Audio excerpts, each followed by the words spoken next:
السلام عليكم ورحمة الله وبركاته.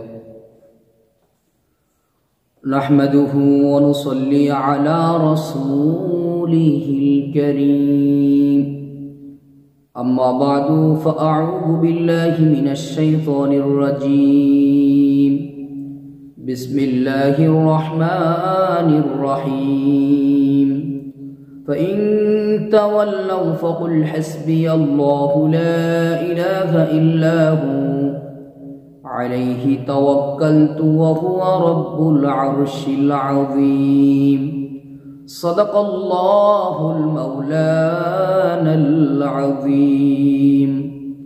সম্মানিত বন্ধুগণ, তো আপনারা সকলেই কেমন আছেন? আশা করি আল্লাহ সুবহানাহু ওয়া তাআলার রহমতে সকলেই ভালো আছেন। আমিও আল্লাহ সুবহানাহু ওয়া তাআলার রহমতে খুবই ভালো আছি, আলহামদুলিল্লাহ।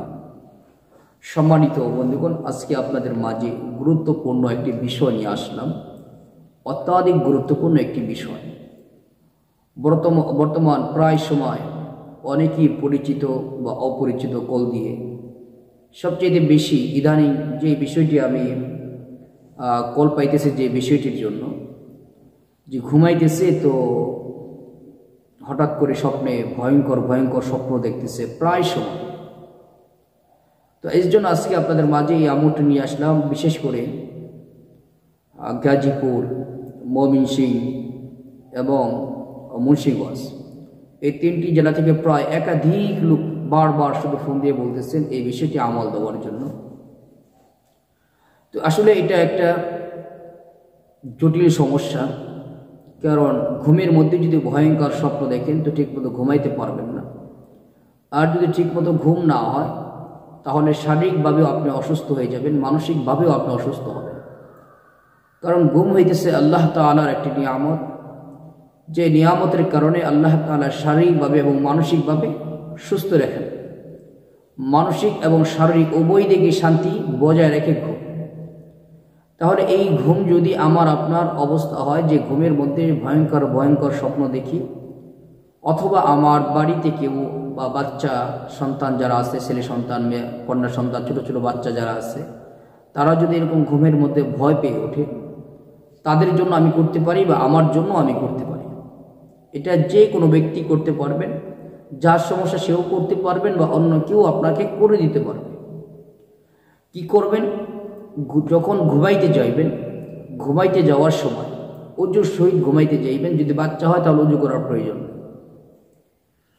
আপনি নিজেই হইলে অজু করে অবশ্যই ঘুমানোর চেষ্টা করবেন। ডান কাত হয়ে শুইবেন। শোয়ার পরে প্রথমে কয়েকবার ইস্তেগফার করবেন, কয়েকবার দরুদ শরীফ পড়বেন। যদি বাচ্চাদের জন্য হয় তাও প্রথমে কয়েকবার ইস্তেগফার এবং দরুদ শরীফ পড়বেন। বাচ্চারা যখন ঘুমাইতে যাবে বা ঘুমিয়ে গেছে, কয়েকবার ইস্তেগফার ও দরুদ শরীফ পাঠ করার পরে আউযু বিল্লাহি মিনাশ শাইতানির রাজীম বিসমিল্লাহির রহমানির রহিম পাঠ করে আয়াতুল কুরসি 3 বার পাঠ করবেন। আয়াতুল কুরসি 3 বার পাঠ করবেন। আয়াতুল কুরসি পুরো আয়াতে কারিমা 3 বার পাঠ করা হয়ে গেলে এরপরে আপনি 3 বার পাঠ করবেন আয়াতুল কুরসির একটি অংশ, ওয়ালা ইয়াউদুহু হিফযুহুমা ওয়া হুয়াল আলিয়্যুল আযীম। এই অংশটুকু 3 বার পাঠ করবেন। এরপরে যদি আপনার নিজের জন্য হয়, নিজের বুকে নিজে ফু দিয়ে ঘুমিয়ে যাবেন। ইনশাআল্লাহ স্বপ্নে আর কোনো ভয় পাবেন না এবং ভয়ঙ্কর কিছু দেখবেনও না ইনশাআল্লাহ।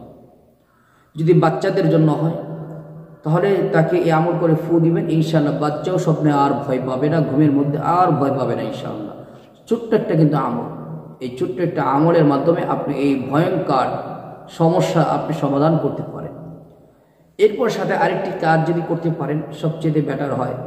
সেই আমলটি হইতেছে, সেই কাজটি হইতেছে এই আঙ্গুল দ্বারা, ডান হাতের এই আঙ্গুল দ্বারা বুকের মধ্যে আইন মিম র, আইন মিম র, এই বুকের মধ্যে ইশারার মাধ্যমে, অর্থাৎ এই কোনো কলম দিয়ে না, হাতের আঙ্গুলের ইশারা দিয়ে আইন মিম র লিখে ঘুমিয়ে যেতে পারেন পাশাপাশি।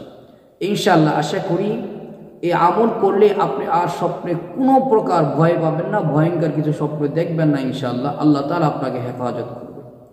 যারা স্বপ্নে ভয় পান অবশ্যই এই আমলটি করতে পারেন, এবং আপনি যদি ভয় না পান এই আমলটি অন্যের নিকট পৌঁছাই দিবেন শেয়ার করে, যাতে তারা যদি এই সমস্যার সম্মুখীন হয় তারা যেন আমলটি করতে পারে। আল্লাহ তাআলা জাল্লা শানুহু আমাদেরকে দুনিয়ার যে কোনো সমস্যার সম্মুখীন হলে কোরআনে আমল করার তৌফিক দান করুন, আমিন। আসসালামু আলাইকুম ওয়া রাহমাতুল্লাহি ওয়া বারাকাতুহু।